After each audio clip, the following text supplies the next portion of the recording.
خاموش کیوں ہے؟ تو کیا علم دین پر تقریر کی جائے؟ نجیب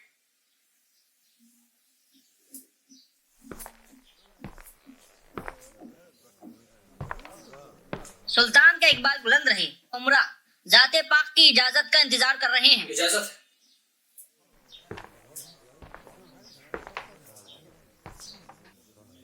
اللہ سلطان کو سلامت رکھے۔ آئیے آئیے آپ سب، آپ سب کو بھی آداب۔ آئیے تشریف آئیے۔ تشویش ہو رہی تھی کہ کہیں آپ لوگوں کی آمد میں دیری نہ ہو۔ کیوں حضور؟ ہم نے امام کو کہنا بھیجا ہے کہ آج کی نماز کے لیے ہم مسجد آ رہے ہیں، چنانچہ ہم یہ چاہتے ہیں کہ آج کی دربار کی کارروائیاں جلد ختم ہو جائیں۔ آپ لوگوں کو کوئی خاص صلاح مشورہ کرنا ہے؟ نہیں حضور، ایسے تو کوئی ضروری مسئلہ پیش نہیں ہے۔ ہاں حضور۔ ٹھیک ہے، لیکن ہم دو معاملوں کے متعلق آپ لوگوں کو آگاہ کرنا چاہتے ہیں۔ یہ ہوتے ہیں معاملے بحث مباحثے کے نہیں ہیں، پھر بھی عام اعلان کرنے سے پہلے ہم یہ چاہتے ہیں کہ آپ سب لوگ اس بات سے آگاہ ہو جائیں کہ ہم نے عباسی غیاث الدین محمد کو اپنے دربار میں آنے کے لیے دعوت نامہ بھیجا ہے۔ خیال نہیں ہوتا ہم نے پہلے کبھی ان کا نام سنا۔ اس کے لیے کوئی شرمندگی محسوس کرنے کی ضرورت نہیں ہے۔ عباسی غیاث الدین کوئی مشہور و معروف ہستی نہیں ہے، وہ خلیفہ یا عباسی خاندان کے نمائندے ہیں، لیکن کم سے کم اس بنا پر وہ تمام مسلمانوں کے لیے قابل احترام ہستی ہے۔ خلیفہ خاندان کے مرد مجاہد ہمارے ملک میں تشریف لا رہے ہیں، یہ تو بڑی خوشخبر ہے علی جان۔ سلطان کی ہوشیاری قابل تعریف ہے۔ آپ کے لفظ ہر مرتبہ گہری چوٹ کرتے ہیں شہاب الدین۔ اگر ہم نے خلیفہ خاندان کی ہستی کو دعوت نامہ بھیجا ہے تو اس میں تمہیں ہماری عقیدت، مذہبیت یا ایمان نظر آنا چاہیے تھا۔ اس میں تمہیں ہماری ہوشیاری کیسے نظر آ گئی؟ اگر تم یہ سوچتے ہو کہ ہم نے یہ دعوت نامہ محض ناخوش اماموں کو خوش کرنے کے لیے بھیجا ہے تو تمہارا یہ خیال واہیات ہے۔ معاف کریں حضور، میری یہ منشا نہیں تھی۔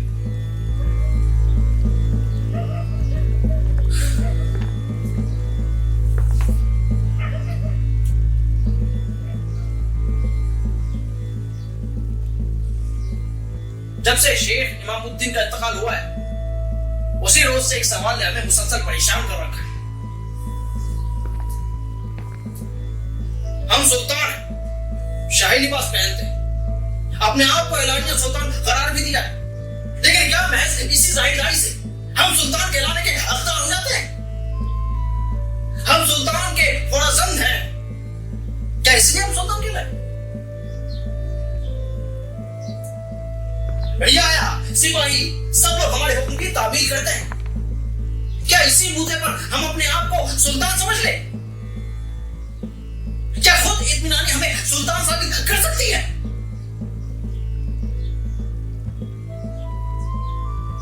میرا معتبر امیرو، آپ ہی فرمائیں میں کیا کروں؟ آپ کی نظر سے میں سلطان کب سے بنوں گا؟ کیسے بنوں گا؟ کوئی روش بتائیں۔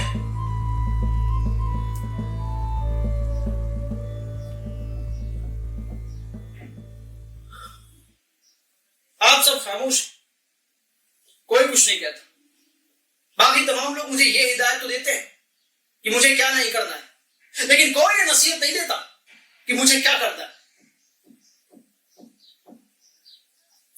اب جب تک میرے اس سوال کا جواب نہیں مل جاتا تب تک ہمیں تخت شاہی کو تو سنبھالنا ہی ہوگا، لیکن اتنے عرصے میں تسلی نہیں ملے گی شہاب الدین، اسی واسطے ہم نے دین کی اور رخ کیا ہے۔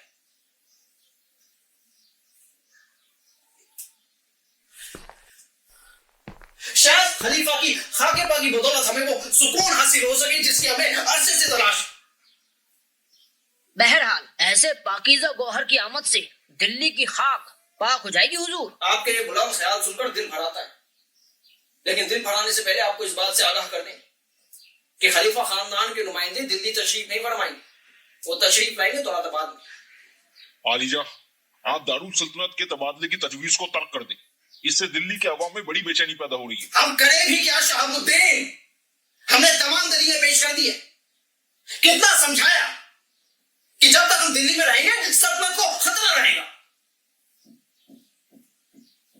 اگر دارالسلطنت ملک کے مرکز میں ہو تو حکومت کی کارروائیاں بڑی آسانی سے انجام دی جا سکتی، لیکن جن کی ذہنیت پر سب لگ چکا ہو انہیں ان کی روشنی دکھانا بے فائدہ ہے۔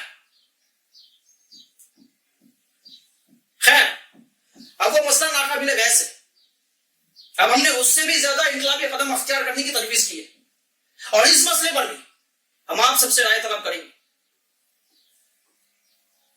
آئندہ ہماری سلطنت میں چاندی کے سکوں کے ساتھ ساتھ تانبے کے سکے بھی جاری ہوں گے۔ تانبے کے سکے حضور، وہ کس کام آئیں گے؟ جیسے چاندی کے سکے کام آتے ہیں، ایک تانبے کا سکہ ایک چاندی کے سکے کے برابر ہوگا۔ پر حضور تانبے کی قیمت چاندی کی برابری کیسے کریں گی؟ ہمیں یہاں تانبے اور چاندی کی قیمتوں پر بحث نہیں کرنی ہے، یہاں مسئلہ سکوں کا ہے۔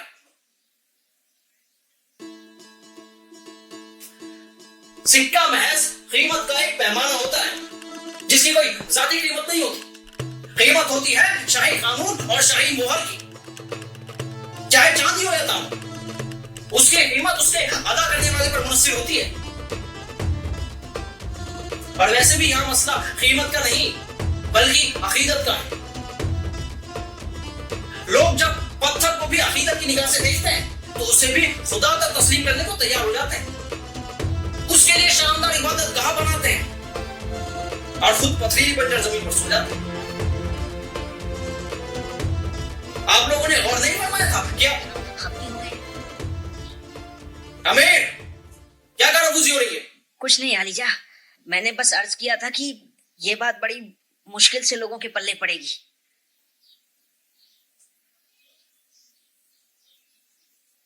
لوگوں کو یقین نہیں ہوگا،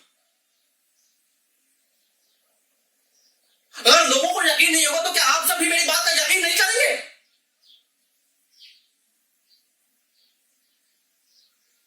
آپ لوگ چاہے مجھے احمق قرار دیں، میری شدید نکتہ چینی کریں، لیکن مجھے ناقابل اعتبار نہ سمجھیں۔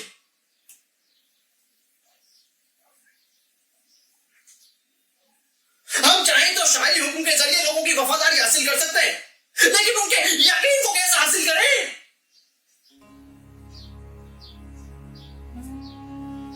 طریقہ ہے آپ لوگوں کے آگے ہاتھ پھیلا کر بھیک مانگ۔ مستقبل کے متعلق میں نے اپنے خوابوں میں نئی دنیا کا تصور کیا ہے جسے حقیقت میں تبدیل کرنے کے لیے مجھے آپ سب کی مدد کی ضرورت ہے، آپ سب کے اعتبار کی ضرورت ہے۔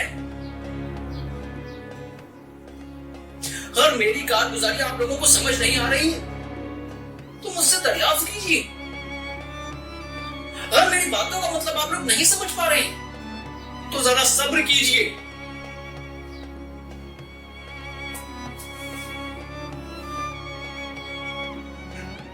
میں آپ لوگوں کے آگے دو زانوں پر ہاتھ پھیلائے التجا کرتا ہوں، جو میرا ساتھ نہ چھوڑیے۔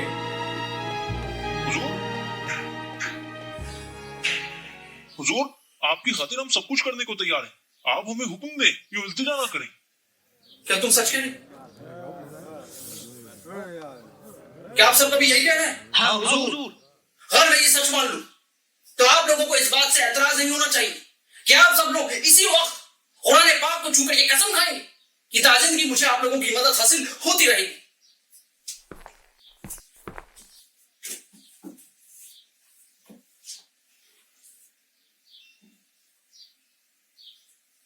حضور کیا ہم بھی آپ کے لیے اس قدر ناقابل اعتبار ہیں کہ جب تک ہم قرآن پاک کی قسم نہیں کھا لیتے تب تک آپ کو ہماری وعدے کی سچائی کا یقین نہیں ہوگا؟